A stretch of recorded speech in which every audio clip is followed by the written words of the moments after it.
नमस्कार. 10वीचा शेवटचा धडा आपण बघणार आहोत, ज्याचं नाव आहे महत्त्वमापन किंवा इंग्लिशमध्ये त्याला म्हणतात मेन्स्युरेशन. पृष्ठफळ आणि घनफळ हा धडा आपण जो 9वीला बघितलाय, म्हणजे सरफेस एरिया आणि व्हॉल्यूम हा धडा जो घेतलाय तोच त्याच्याच पुढे आपल्याला इथे बघायचा आहे. पृष्ठफळ आणि घनफळ म्हणजे सरफेस एरिया आणि व्हॉल्यूम ह्याचे बरेच फॉर्म्युले आपण 9वीत बघितलेले आहेत. वेगवेगळ्या आकृतींचे ज्या त्रिमितीय आहेत, थ्री डायमेन्शन आकृत्या ज्या आहेत त्यांचे आपण पृष्ठफळ आणि घनफळाचे फॉर्म्युले बघितले होते. कोणकोणते बघितले होते? एक इष्टिकाचिती होती. इष्टिकाचिती म्हणजे अशा पद्धतीचा बॉक्स, त्याचं पृष्ठफळ म्हणजे बाहेरच्या भागाला जेवढं लागतं ते कागद वगैरे चिकटवायचं असेल तर बाहेरच्या सरफेसला म्हणजे बाहेरच्या भागाला जे काही लागतं त्याचं क्षेत्रफळ काढणं म्हणजे पृष्ठफळ असतं.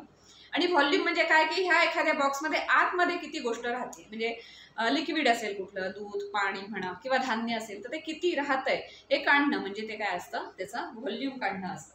तर कोणकोणत्या आकृत्या बघितल्या त्या आपण? एक होती इष्टिकाचिती, आणि इष्टिकाचितीची स्पेशल केस काय होतं? घन. कारण इष्टिकाचितीला काय असतं? लांबी, रुंदी, उंची, त्यामुळे एल, बी आणि एच असं असतं आणि त्यानुसार ते फॉर्म्युले आहेत. तर एकूण पृष्ठफळ किती होतं त्याचं? तर 2 × l 2 × l b plus 2 × l h plus 2 × l आणि एल झालं म्हणजे बी एच. हे त्याचं एकूण पृष्ठफळ होतं. कारण 6 भाग आहेत ना, 6 भाग आहेत आणि त्यापैकी 2-2 भाग सेम आहेत, त्यामुळे ते तशा पद्धतीने आलं. व्हॉल्यूम म्हणजे आतमध्ये किती गोष्ट राहते हे कसं काढलं होतं आपण? एल बी एच. शिवाय त्याचं उभं पृष्ठफळ म्हणून एक येतं, म्हणजे फक्त ह्या उभ्या भागांचं म्हणजे हे जे आहेत वरचा आणि खालचा हा भाग न घेता हे 4 जे आयत आहेत, 4 रेक्टँगल आहेत त्यांची ॲडिशन केली होती. त्यामुळे उभं पृष्ठफळ असल्यामुळे फक्त इथली लेंथ आणि बी म्हणजे एल आणि एच, त्यामुळे एल आणि एच आणि एल बी एवढंच फक्त आलं होतं, कारण ते 4च भाग असल्यामुळे. त्याच्यानंतर याची स्पेशल केस म्हणजे असाच सेम बॉक्स पण ज्याचा एल, बी आणि एच सगळं सेम असेल तर त्याचं काय आलं होतं? घनफळ आलं होतं. कारण 6 भाग आहेत त्यामुळे 6l² आलं होतं पृष्ठफळ, l³ आलं होतं घनफळ किंवा 4l² आलं होतं फक्त उभ्या भागांचं पृष्ठफळ. असे विविध खूप प्रकारचे फॉर्म्युलेज आपण काही डिराईव्ह केले होते, म्हणजे कसे आले ते आपण बघितलं होतं आणि काही आपण डायरेक्ट लिहिले होते किंवा डायरेक्ट पाठ केले होते. तर हे 9वीमध्ये झालेले आहेत. त्याच्यानंतर आपण अशा पद्धतीची एक आकृती बघितली, 3 डायमेन्शनल वृत्तचिती असं त्याला म्हणतात, की ज्याचा खालचा सरफेस हा सर्क्युलर आहे, वरचा पण सर्क्युलर आहे आणि ही हाईट असते एच, ही एच म्हणजे हाईट असते. त्याच्यावरून आपण त्याचं वक्र पृष्ठफळ असेल किंवा घनफळ असेल किंवा एकूण पृष्ठफळ अशा सगळ्या गोष्टी तिथे बघितलेल्या आहेत. तर त्याचे काय फॉर्म्युले होते? हे सगळे फॉर्म्युले तुम्हाला 9वीमध्ये झालेले आहेत आणि म्हटलं तसं याचे व्हिडिओज डिटेलमध्ये आहेत ह्या चॅनलवर, तुम्ही जाऊन ते बघू शकता. तर वक्र पृष्ठफळ म्हणजे बाहेरच्या बाजून जर असा कागद लावायचा झाला तर त्याचं एकूण क्षेत्रफळ किती येईल. पण तो कागद कसा होता?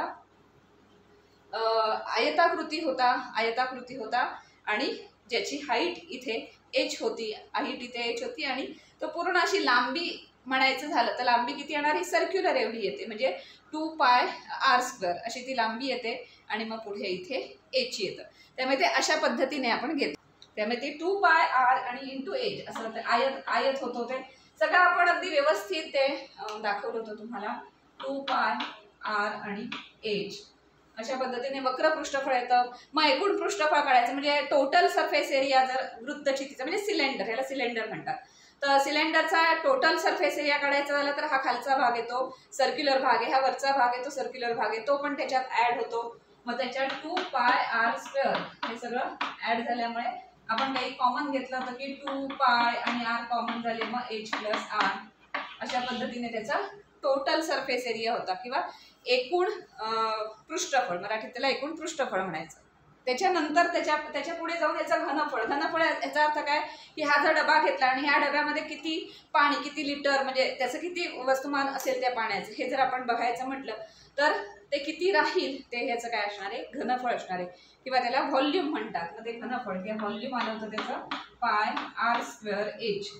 हा जसा वृत्तचिती झाली किंवा सिलेंडर झालं तशाच पद्धतीने पुढे अजून एक आपण बघितलं होतं, कोन होता. तो कोन म्हणजे ते वाढदिवसात अशी टोपी डोक्यावर ठेवतात ना, तसा तो कोन किंवा आईस्क्रीमचा कोन असतो, अशा पद्धतीने असतो ना आईस्क्रीमचा कोन. तर अशी जी आकृती असते त्याला कोन म्हणतात किंवा मराठीत त्याला शंकू म्हणतात. आणि या शंकूचं सुद्धा पृष्ठफळ बघितलं होतं, म्हणजे वक्र पृष्ठफळ. हे ह्या बाजूचं पृष्ठफळ असेल, त्याच्यानंतर हे सर्क्युलर भाग असतात. इथे नीट आलं नाहीये, पण तुम्ही आईस्क्रीमचा कोन जर नीट बघितला तर आकार असा असतो आणि इथे हा वरचा भाग असा सर्क्युलर असतो, म्हणजे गोल असतो, वर्तुळ असतं ते. त्यामुळे त्याचा आपण सरफेस एरिया, त्याच्यानंतर व्हॉल्यूम काय झालं होतं बरोबर ते 1/3. ह्याचं जेवढं व्हॉल्यूम आहे तेवढंच फक्त 1/3 πr² अशा पद्धतीने. कारण ती एच म्हणजे त्याच्यात मग तिरकस उंची आली, लंब उंची आली. कारण तो हा शंकू अशा पद्धतीने असल्यामुळे, आईस्क्रीमचा कोन आठवा, हा शंकू अशा पद्धतीने असल्यामुळे इथे सर्कल आहे. त्यामुळे ह्या मेन टोकापासून तर इथपर्यंत घेतली वरची तर ती येते लंब उंची. कारण शंकू आपण डायग्राम मध्ये काढायचा झालं तर तो साधारण असा येतो. हा जो भाग असतो तो सर्क्युलर असतो. त्यामुळे ह्या पॉईंट पासून ह्या पॉईंट पर्यंत, सर्कलच्या सेंटर पर्यंत ही येते ती लंब उंची, तिला आपण एच म्हटलं होतं.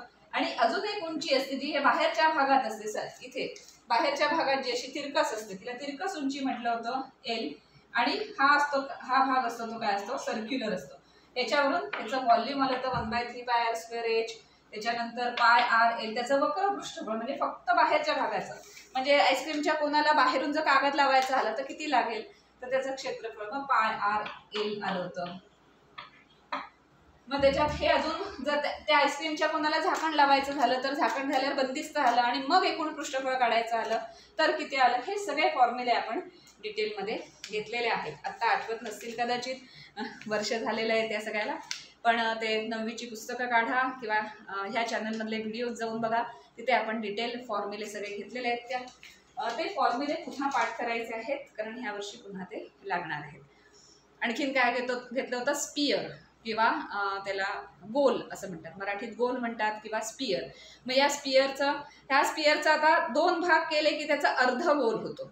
आता हा बॉल आहे, त्याला जर असं मध्येच असं चिरलं तर 2 भाग होतात, त्याला अर्धगोल म्हणतात. त्या अर्धगोलावर जर आपण असं झाकण ठेवलं, म्हणजे ह्याचा समजा तुकडा पाडला आणि मग ते असं वाटीसारखं होणार, त्याला जर झाकण ठेवलं तर ते अर्धगोलाचं एकूण पृष्ठफळ, त्याने नुसत्या अर्धगोलाचं पृष्ठफळ किती, पूर्ण या स्पियरचं किती, हे सगळं आपण बघितलेलं आहे. ते फॉर्म्युले आता आपण यावर्षी नीट पाठ करायचे आहेत, कारण ह्या धड्यासाठी ते लागणार आहे. आता ह्याच्या पुढे जाऊन यावर्षी काय असणार आहे, थोडीशी एक्झाम्पल्स आपण ह्या फॉर्म्युल्यावर आधारित अशी सोडवणार आहोत. त्याच्या पुढे जाऊन असं जर शंकू घेतला असेल आणि त्याला जर अशा पद्धतीने कट केलं, इथे कट करून हा समजा असा हे करून टाकला तर काय झालं, हा कट झाला. म्हणजे खरं तर म्हणायला बघायला शंकू आहे, पण शंकू नाही, कारण इथे टोक नाहीये पुढे, म्हणजे तो कट करून टाकलेला, त्याला शंकुछेद म्हणतात. मग ते शंकुछेदाचे काही फॉर्म्युले आहेत का, मग ते शंकूपेक्षा वेगळे आहेत का, काय आहेत, हे आपण डिटेल यावर्षी बघणार आहोत. त्याच्यानंतर अशा पद्धतीची उदाहरणं सोडवायची की समजा एखादा बॉक्स असेल आणि ह्या बॉक्समध्ये असा एखादा बॉल टाकला, म्हणजे स्पियर बॉल म्हणजे गोल आला ना, गोल म्हणजे स्पियर, त्या ह्याच्यात टाकला मी समजा बॉक्समध्ये आणि पूर्ण पाणी भरलंय. त्याच्यात किती पाणी राहील, जेवढं इष्टिकाची ती म्हणजे ह्या क्युबॉइडचं व्हॉल्यूम आहे तेवढं पाणी राहील का, नाही. कारण त्या बॉलचं जे घनफळ आहे मुळात त्याचं तेवढं पाणी कमी राहणार आहे ना. हा प्रयोग तुम्ही घरच्या घरी पण करून बघू शकता की एका ग्लासमध्ये फुल भरून पाणी घ्यायचं आणि सेम त्याच हाईटचा त्याच उंची किंवा ते पाणी तुम्ही दुसरीकडे ओतून ते मोजून घ्या की किती लिटर मापन असेल तुमच्याकडे, तर त्याच्यात मोजून घ्या किती होतंय, किती ml पाणी होतंय ते बघा. त्याच्यानंतर त्याच सेम ग्लासमध्ये तेवढंच फुल भरून पाणी घ्यायचं आणि नंतर एक कुठली तरी वस्तू टाकायची. मग ते पाणी थोडंसं सांडतं बाहेर येतं आणि त्या वस्तूचं जेवढं व्हॉल्यूम आहे, जेवढं ते आकारमान आहे तेवढं पाणी कमी राहतं त्या ग्लासमध्ये. अर्थातच ती वस्तू त्याच्यात गेल्यामुळे पाणी थोडं कमी राहतं. म्हणजे मग अशा पद्धतीची जर व्हॉल्यूम्स काढायची आली तर ती कशी काढायची वगैरे याची उदाहरणं आपण ह्या धड्यामध्ये बघणार आहोत. तर सुरुवातीला आपल्याला काय लागणार आहे, हे सगळे फॉर्म्युले लागणार आहेत. ते पाठ असतील तर लगेच तुम्हाला ही उदाहरणं सोडवता येतील.